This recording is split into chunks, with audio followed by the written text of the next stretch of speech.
كلامه المجيد وفي فرقانه الحميد. أعوذ بالله من الشيطان الرجيم. بسم الله الرحمن الرحيم. والعصر إن الإنسان لفي خسر إلا الذين آمنوا وعملوا الصالحات وتواصوا بالحق وتواصوا بالصبر. صدق الله العظيم. وقال النبي صلى الله عليه وسلم: اغتنم خمسا قبل خمس، شبابك قبل هرمك، وصحتك قبل سقمك، وغناك قبل فقرك، وفراغك قبل شغلك، وحياتك قبل موتك، أو كما قال النبي عليه الصلاة والسلام. وقال تعالى في شان حبيبه ومحبوبه مخبرا وآمرا: إن الله وملائكته يصلون على النبي يا أيها الذين آمنوا صلوا عليه وسلموا تسليما. اللهم صل على محمد وعلى آل محمد كما صليت على إبراهيم وعلى آل إبراهيم إنك حميد مجيد. اللهم بارك على محمد وعلى آل محمد كما باركت على إبراهيم وعلى آل إبراهيم إنك حميد مجيد.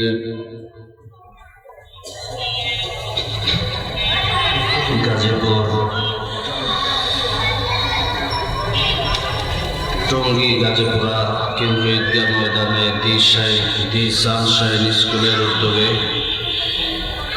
আয়োজিত আজকের এই সবক প্রদান ও ওয়াজ মাহফিলের সম্মানিত সভাপতি জনাব মোহাম্মদ জাহাঙ্গীর আলম সাহেব, মাহফিলের আয়োজক, বিশেষ করে আমার অত্যন্ত কাছের হৃদয়ের ভালোবাসা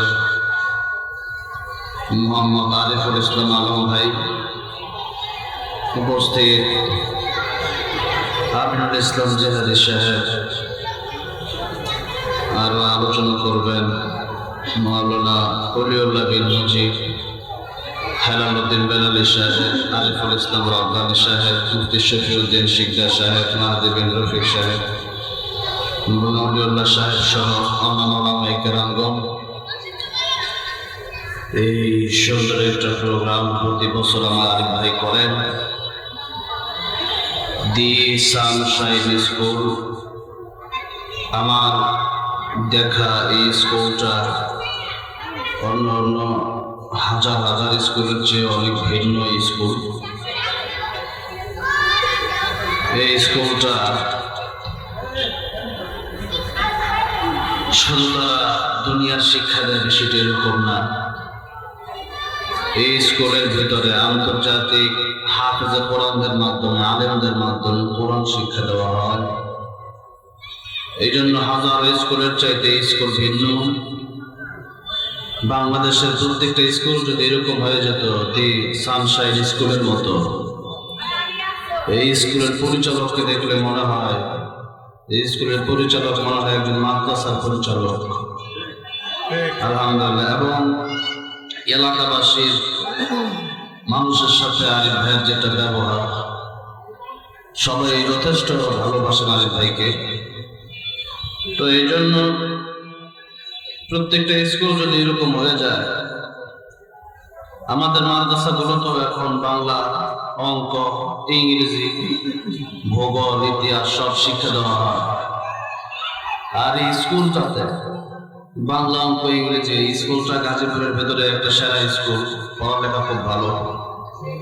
আর তার সাথে সাথে কোরআন শিক্ষা দেওয়া হয়। কোরআন যার ভেতরে নাই, ওমান আ'রাদা আন যিকরি ফাইন্না লাহু মাঈশাতান দানকা ওয়া নাহশুরুহু ইয়াওমাল কিয়ামাতি আ'মা। কিয়ামতের দিন তারা অন্ধ হয়ে উঠবে।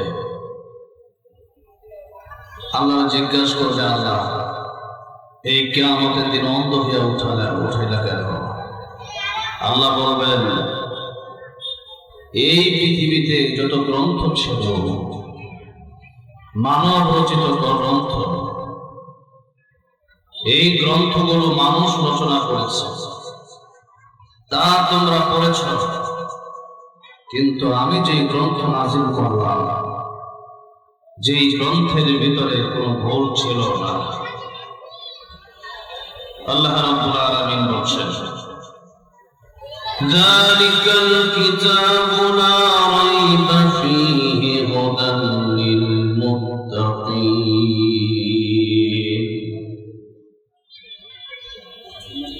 বাচ্চাগুলোর একটু থামা, আমাদের বড় আছে করতেছে। আলোচনাটা বাদ মাগরিব লেখা দিতে পারবে। তারপরও আমি বিছানা থেকে উঠতে পারি না, কথা বলার মতো শক্তি নাই। ডেঙ্গু জ্বরে 3 সপ্তাহ আক্রান্ত। এই মুহূর্তে আমি কথা বলবো কেন? আসছি একটু দোয়া নেওয়ার জন্য আসছি। আরেক ভাই বলছে একটু হাজিরা দিয়ে দেন ভাই, পোস্টারে নাম দিচ্ছে। এরপর আরেক মাহফিল আছে বাইপাস, তো সেই জন্য একটু দোয়া নেওয়ার জন্য আসছে। এই জ্বরে অনেক মানুষ, বন্ধু বান্ধব অনেক মরে গেছে, একটু দোয়া করেন। আমার ভাইরা, আমার মুরব্বী বাবাজিরা, আল্লাহ বলবেন, আমি যে গ্রন্থ নাজিল করেছি, এই গ্রন্থ কোনো ভুল ছিল না, যেটা তোমার জন্য দুনিয়াতে শান্তি আর পরকালে মুক্তি বয়ে আনতো, সেই কোরআন শরীফ তুমি মারো নাই,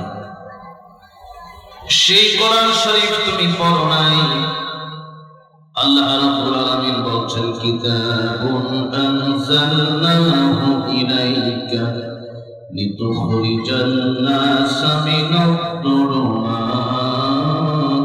ইলান-নূর। এটি এমন এক কিতাব, এমন এক গ্রন্থ, যেই কিতাব, যে কোরআন শরীফ অন্ধকার জগতে যে মানুষগুলো ডুবে আছে, ওই মানুষগুলোকে আলোর পথে নিয়ে আসে। এই অন্ধকার রাতের অন্ধকার নয়,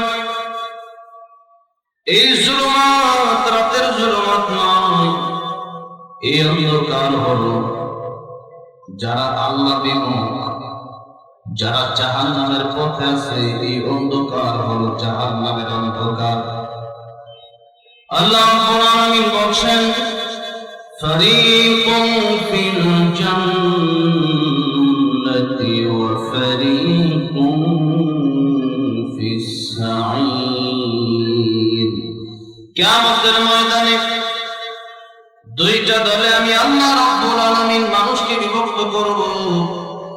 একটা দল হলো জান্নাতি, আর একটা দল হলো জাহান্নামী।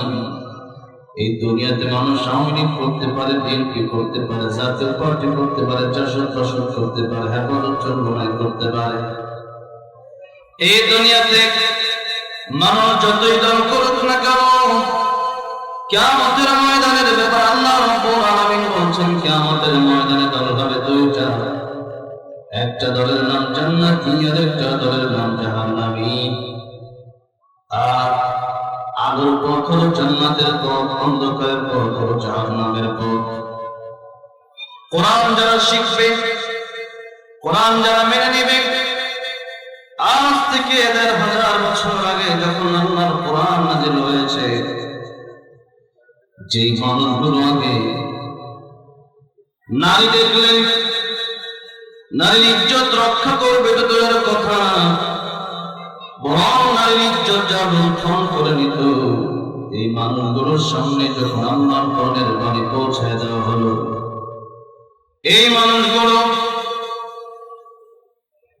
নারী যখন দেখলো মহিলা থরথর করে কাঁপতেছে, যুবকটা দিয়ে বলল, মা গো, আপনি থরথর করে কেন কাঁপতেছেন?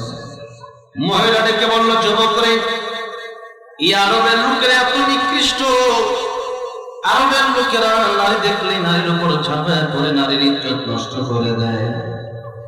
যুবক ডাক দিয়ে বলল, মা, এতদিন পর্যন্ত আমিও একজন নষ্ট যুবক ছিলাম, কিন্তু আল্লাহর কোরআন আমাদের শিক্ষা দিয়েছে, এই দুনিয়াতে যেখানে যাই না কেন, যে কাজে আমি করি না কেন, দুনিয়ার কোন মানুষ হয়তো আমার দেখবে না, এই দুনিয়াতে হয়তো আমার কোন সমস্যা হবে না, কিন্তু পাহাড়ের নিচে, সমুদ্রের তলদেশে, রাতের অন্ধকারে পৃথিবীর কোন মানুষ যদি আমার নাও দেখে, আপনার ইজ্জত যদি আমি নষ্ট করে দেই, আমার আল্লাহ রাব্বুল আলামিনের চোখে আমি ফাঁকি দিতে পারবো না। আমি এই দুনিয়াতে গুনাহ করতে পারি, এতদিন পর্যন্ত কোরআন শিখি নাই, কোরআন বুঝি নাই, কোরআনের কাছে আমি যাই না, যার কারণে আমি মনে করেছিলাম মরণ হয়ে যাবে আর মরণের পরে আমার জীবন শেষ হয়ে যাবে। কিন্তু আল্লাহ রাব্বুল আলামিন কোরআন শরীফে যে বললেন, কাইফা তাকফুরুনা বিল্লাহি ওয়া কুনতুম আমওয়াতান ফাআহয়াকুম সুম্মা ইউমীতুকুম সুম্মা ইউহয়ীকুম সুম্মা ইলাইহি তুরজাউন। আল্লাহ রাব্বুল আলামিন বলেন, মানুষ কিভাবে আল্লাহর সাথে নাফরমানি করে, অথচ মানুষ ছিল মৃত, এই মানুষের কোন জান ছিল না, রূহ ছিল না, মায়ের পেটের ভিতরে আল্লাহ রাব্বুল আলামিন মিন আইয়ি শাইইন খালাকাহু মিন নুতফাতিন খালাকাহু ফাকাদ্দারাহু সুম্মা আস-সাবিলা ইয়াসসারাহু সুম্মা আমাতাহু ফাআকবারাহু। মায়ের পেটের ভিতরে নাপাক পানির মাধ্যমে, নুতফার মাধ্যমে আল্লাহ রক্ত মাংস হাড় সৃষ্টি করলেন, এরপরে মানুষ রূপে একটা আল্লাহ করলেন, এরপরে সেখানে আল্লাহ রাব্বুল আলামিন রূহ দিয়ে দিলেন, রূহ না দিলে মৃত মানুষ পৃথিবীতেও আসে। একজন মৃত মানুষ, ছোট্ট একটা বাচ্চা মায়ের গর্ভ থেকে যখন জন্ম নেয়, তখন এই মৃত বাচ্চাকে মাও জায়গা দেয় না, বাপেও জায়গা দেয় না, কারণ তার ভিতরে রূহ না। রূহ না থাকলে পৃথিবীতে মানুষের কোনো দাম, মানুষের কোনো দাম নাই, এটা মানুষের ধরা হয় না, এটা লাশ। লাশাই কিচ্ছু নাই। রূহ যেদিন চলে যায়, ওই বড়ি আর কেউ রাখে না। রূহ চলে গেলে এই মাহফিলের প্রধান বক্তা আমি হতে পারতাম না। রূহ চলে গেলে সভাপতি আর থাকতো না। রূহ চলে গেলে প্রধানমন্ত্রী থাকে না। রূহ চলে গেলে এমপি আর এমপি থাকে না, মন্ত্রী আর মন্ত্রী থাকে না। এই জন্যই তো মানুষের ইন্তেকালের পরে মসজিদে যখন এলান করা হয়, আব্দুর রহমান বাপ ফজর ইন্তেকাল করেছেন, আব্দুর রহিম বাপ যখন ইন্তেকাল করেছে, ইন্তেকাল তো আরবি শব্দ, ইন্তেকালের অর্থ কি আলেমরা জানে? ইন্তেকালের অর্থ হলো এক জায়গা থেকে অন্য জায়গায় চলে যাওয়া। এক জায়গা থেকে অন্য জায়গায় চলে যাওয়া মানে আপনি প্রথমে গেলেন কবরে, ওই কবরে যাওয়ার পরে নবীজি বলেছেন একটা মানুষের লাশ যখন দাফন করে দেওয়া হয়, তখন কবরের উপরে যে মানুষ জানাজা করে দাফন করে যে চলে যাচ্ছে, 40 কদম যেতে যতক্ষণ সময় লাগে, এতক্ষণ সময়ের ভেতরে মুনকার নাকির কবরে চলে আসে। তোমার রবকে, তোমার দিন কি? মান হাদার রাজুল আল্লাযী বুইসা ফীকুম, নবীর দেখা জিজ্ঞেস করা হবে চিনো নাকি উনি কে? এই যে 3 প্রশ্ন করা হবে, তার রূহটা আল্লাহ রাব্বুল আলামিন বের করে নিয়েছিলেন। তার রূহটা আল্লাহ রাব্বুল আলামিন আবার যখন তার ভিতরে দিয়ে দিবেন, সে কবরের ভিতরে ঘুম থেকে উঠে সে বাহিরে যে মানুষ হাঁটতেছে, ওই হাঁটার আওয়াজটা পর্যন্ত শুনতে পারবে। সুতরাং এক জায়গা থেকে অন্য জায়গায় চলে যাওয়া, এটাকেই বলা হলো وَكُنْتُمْ أَمْوَاتًا فَأَحْيَاكُمْ ثُمَّ يُمِيتُكُمْ ثُمَّ يُحْيِيكُمْ। মানুষ আবার মরবে, আবার আমি আল্লাহ জীবিত করব, এরপরে আর মানুষ মরবে না, এরপরে তার কোনো মরণ আর নাই। এই জন্য পরকালীন এই জগতের চিন্তা যদি মানুষের মনে না আসে, পরকালীন জগতের টেনশন যদি মানুষের অন্তরে না আসে, রেপ দিয়া, আর্মি দিয়া, পুলিশ দিয়া এই মানুষগুলোকে ভালো করা সম্ভব হবে না। আল্লাহ রাব্বুল আলামিন সূরা গাশিয়ায় বললেন, ফাযাক্কির ইন্নামা আনতা মুযাক্কির লাস্তা আলাইহিম বিমুসাইতির। ও নবীজি, আপনি উপদেশকারী, আপনি মানুষকে উপদেশ দেন, আপনি শাসক নন। তাদেরকে মারলে পিটালে তারা ভালো হবে না। আমাদের রোগ যদি হয় অন্তরে, আর জেলের ভিতরে দিলে ওই মানুষ ভালো হতে পারে না, বরং দেশের ভিতরে এমন সংকট আছে, অনেক চোরকে জেলের ভিতরে দেওয়া হয়েছে, কিন্তু জেলের ভিতরে দেওয়ার পরে চোর জেলে গেছে, বের হয়েছে ডাকাত হয়ে। আর এদেশে অনেক চোর, অনেক ডাকাত, তাদেরকে যখন দাওয়াতে তাবলীগের দিকে নিয়ে যাওয়া হয়েছে, আলেম যখন তাদের কোরআন দিয়ে বুঝাইছে, এই 3 দিন নয় আরো দিন আছে, এই দিন নিয়ে যাবে সেই দিনের কাছে। দাওয়াতে তাবলীগিয়া সুর আল্লাহর ওলি হয়ে গেছে, ডাকাত আল্লাহর ওলি হয়ে গেছে, খারাপ মানুষগুলো ভালো হয়ে গেছে। ফুজাইল ইবনে আয়াদ রাহমাতুল্লাহ আলাইহি বড় ডাকাত ছিল, কিন্তু আমি ওনার নামে শেষে রাহমাতুল্লাহ আলাইহি বললাম, তার মানে আমার ওলিও ছিল। ফুজাইল ইবনে আয়াদ রাহমাতুল্লাহ আলাইহি জঙ্গলে চলে আসছে, যেখানে তার আস্তানা ছিল। লোকদেরকে বললো, সবাই যাও, ডাকাতি করতে যাও, আমি এখানে আছি। লোকেরা ডাকাতি করতে গেল, তারপরের লোকেরা ফুজাইল ইবনে আয়াদ রাহমাতুল্লাহ আলাইহি চিন্তা করলো, আমি একা একা বসে না থেকে একটা কাজ করি, যাই নামাজ বিছাইয়া নামাজ, তাহাজ্জুদের নামাজে দাঁড়ায় যায়, কোন সুবহানাল্লাহ, তাহাজ্জুদের নামাজ দাঁড়ায় গেছে। কি ডাকাত, ডাকাত তাহাজ্জুদের নামাজে দাঁড়ায় গেছে। এবার আরেকজন লোক রাস্তা দিয়ে যায়, আল্লাহর বান্দা চিন্তা করলো, এই রাস্তায় শুনেছি ডাকাতি হয়, বাংলাদেশের বিবাড়িয়া, এরপরে চট্টগ্রাম, এরপরে সিলেটের কিছু জায়গা, অনেক জায়গা আছে চিহ্নিত, যে জায়গাগুলো মানুষ আগে থেকেই জানে এই রাস্তায় ডাকাতি হয়। ওই লোক বুঝতে পারলো যে রাস্তায় ডাকাতি হয়, চিন্তা করলো রাতের বেলায়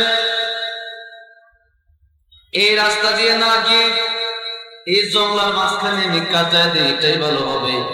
জঙ্গলার মাঝখানে ঢুকতেই দেখে একজন লোক নামাজ পড়ে, আল্লাহর ওলি দেখা যায়। ডাক দিয়া বললো, আল্লাহর ওলি, আপনি তো নামাজ পড়লেন, আমার কিছু শোনা হয় না, সেগুলা কি আপনার যায় নামাজের নিচে রাখা যায়? বলে না, রাখা যায়, রেখে দাও। সারা তাহাজ্জুদের নামাজ পড়ার পর রাত যখন শেষ হয়ে গেল, ওই আল্লাহর বান্দাও চলে যাবে। আল্লাহর বান্দার তাকায় দেখে ফুযাইল ইবনে আয়াজের কাছে অন্য ডাকাতেরা মানুষের মান লঙ্ঘন করে তার সামনে রাখতেছে। আল্লাহর বান্দা চিন্তা করলো, আমি তো মনে হয় আজকে নিজের হাতে মুরগিটা শিয়ালের কাছে পাকি দিয়ে দিলাম। যে ডাকাতের সর্দার ফুযাইল ইবনে আয়াজ, তখন চিনি নাই, নাম শুধু শুনছি। এখন আমার বোঝার বাকি না, এটাই তো ডাকাতের লিডার ফুযাইল ইবনে আয়াজ। ফুযাইল ইবনে আয়াজ রাহমাতুল্লাহ আলাইহি তার কাছ থেকে অনুমতি নিয়ে চলে যাবে।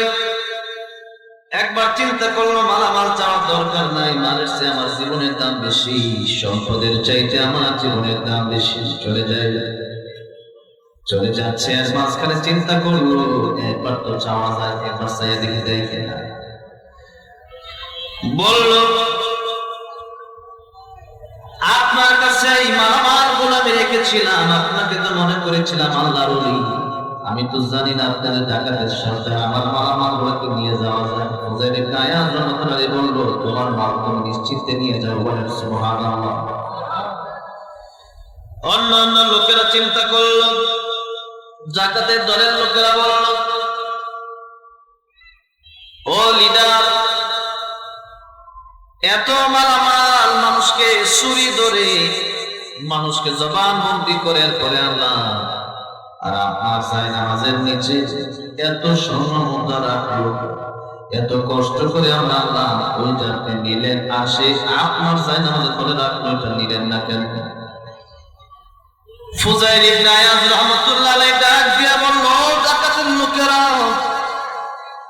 আমিও ডাকাত, তোমরাও ডাকাত, কিন্তু আজকে সারা রাত তোমরা ডাকাতি করছো, আমি তাহাজ্জুদ করে কাটায় দিছি। আমি তাহাজ্জুদ করে কাটায় দিলাম, সে ভাবছে আমি আল্লাহর ওলি। আমার গায়ে তো নবীর সুন্নাত ছিল, আমি নামাজ পড়তেছিলাম।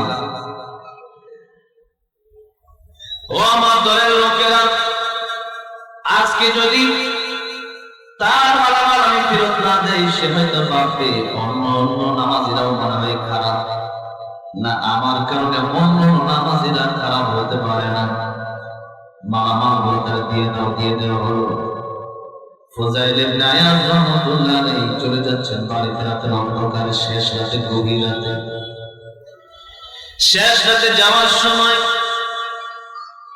তার কানে আওয়াজ আসতেছে, তার বাড়ির আগে আরেক বাড়ি, যে বাড়ি থেকে একজন কোরআনের হাফেজ আয়াত তেলাওয়াত করছিল।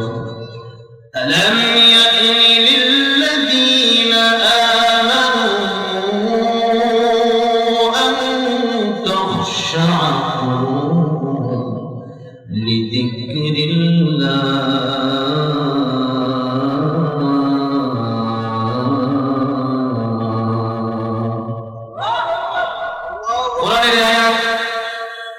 যেই মাত্র তেলাওয়াত করল, তিনি তো আরবি বুঝেন, তার মানে হলো ইমানদারেরা এখনো কি সময় হয় নাই? এখনো কি সময় আসে নাই? আল্লাহরে ভয় করার সময় কি এখনো আসে নাই? এখনো কি ডাকাতি ছাড়তে মনে চায় না? আর কত ডাকাতি করবা, আর কত চুরি করবা, আর কত জিনার বিচার করবা, আর কত আল্লাহর নাফরমানি করবা? একদিন কি কবরে যেতে হবে না? আল্লাহর দরবারে কি হিসাব দিতে হবে না? এই আয়াত শোনার পরে ফুযাইল ইবনে আয়াজ রাহমাতুল্লাহ আলাইহি হাফেজ সাহেবের দরওয়াজার সামনে এসে নক করলেন, হাফেজ সাহেব দরজা খোলেন। ফুজাইল ইবনে আয়াজ রাহমাতুল্লাহ আলাইহি দেখে হাফেজ সাহেব অবাক হয়ে গেলেন। প্রতিদিন মানুষের বাড়িতে ডাকাতি করে, আমি গরিব মানুষ, আমার বাড়িতে আজকে ফুজাইল ইবনে আয়াজ ডাকাতি করার জন্য চলে আসলো। কিন্তু ফুজাইল ইবনে আয়াজ ডাক দিয়ে বলল, কারি সাহেব, এতদিন পর্যন্ত অনেক চুরি ডাকাতি করেছি, আজকে আপনি যে কোরআন শরীফের আয়াত তেলাওয়াত করলেন, এই কোরআন শরীফের আয়াত শুনে আমার অন্তর ঠান্ডা হয়ে গেছে। আপনি কি আরেকবার আল্লাহর সেই কোরআনের আয়াতটা তেলাওয়াত করতে পারবেন? কারি সাহেব আবার বললেন, আলাম ইয়ানি লিল্লাযীনা আমানু আন তাখশা কুলুবুহুম লিযিকরিল্লাহ।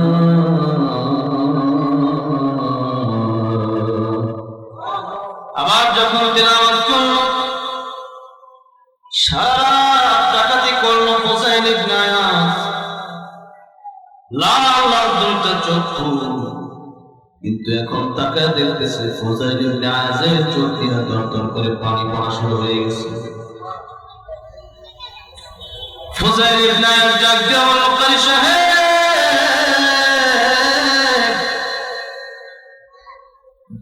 এই জীবনের বেশিরভাগ সময় নষ্ট করে দিলাম ডাকাতি করে, মানুষের মাল লুণ্ঠন করে, মানুষের কষ্ট দিয়া। আজকে আপনি কোরআন শরীফের যে আয়াত তেলাওয়াত করলেন, আল্লাহর কোরআনের এই আয়াত শুনে আমার দিন পরিবর্তন হয়ে গেছে।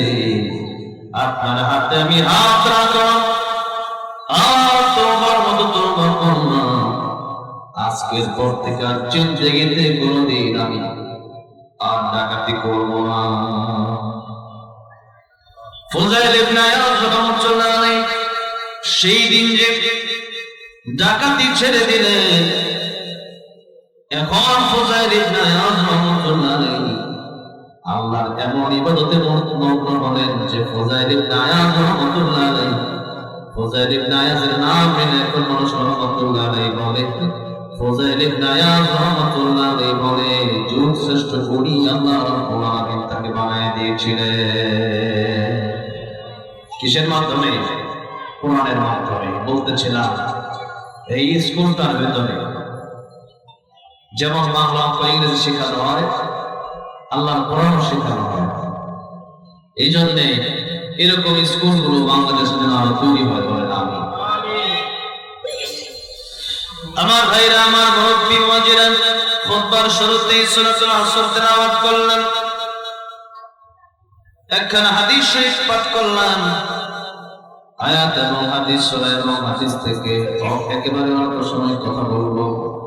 আল্লাহ রাব্বুল আলামিন এই সূরা আসর নাযিল করলেন। ইমাম শাফিঈ রাহমাতুল্লাহ আলাইহি বললেন, আল্লাহ রাব্বুল আলামিন কোরআন শরীফে যদি কোন সূরা নাযিল না করতেন, সূরা আসর নাযিল করতেন, সূরা আসরটাই মানুষের হেদায়েতের জন্য যথেষ্ট হয়ে যেত। এই সূরাতুল আসর আল্লাহ রাব্বুল আলামিন নাযিল করলেন এই জন্য, আল্লাহ নবী বিশ্ব নবী রাহমাতুল লিল আলামিন যখন মানুষকে কোরআনের দাওয়াত দিলেন, মানুষ বলল, আবু জাহেল আবু লাহাব বলল, গাড়ি বাড়ি নারী যা চাও তোমার সব দেব। নবী বললেন, বাড়ি গাড়ি নারী এগুলা দিয়ে আমার কোনো দরকার নাই, আমি তো আমার এক আল্লাহরে চাই, আল্লাহু মাওলা ফালাহুল কুল। এগুলা দিয়ে আমি কি করব? দরকার নাই।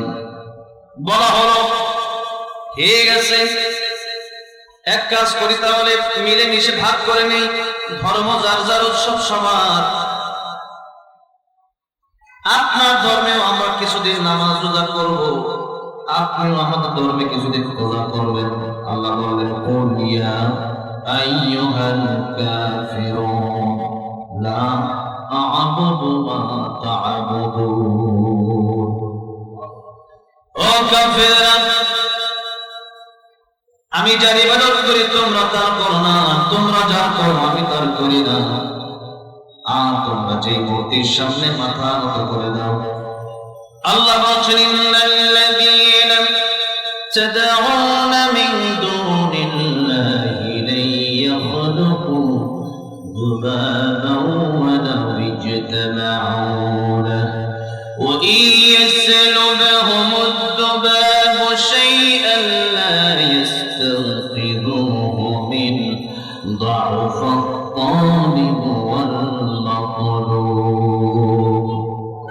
আল্লাহ বলছেন এই মূর্তিগুলো একটা মাছিও বানাতে পারে না, একটা মশাও বানাতে পারে না, বরং এই মূর্তিগুলারে এরা তো চলতেও পারে না, কথাও বলতে পারে না, এমনকি একটা মাছি তার সামনে থেকে খাবার নিয়ে যায়, ওই মাছটাকে তাড়াতেও পারে না।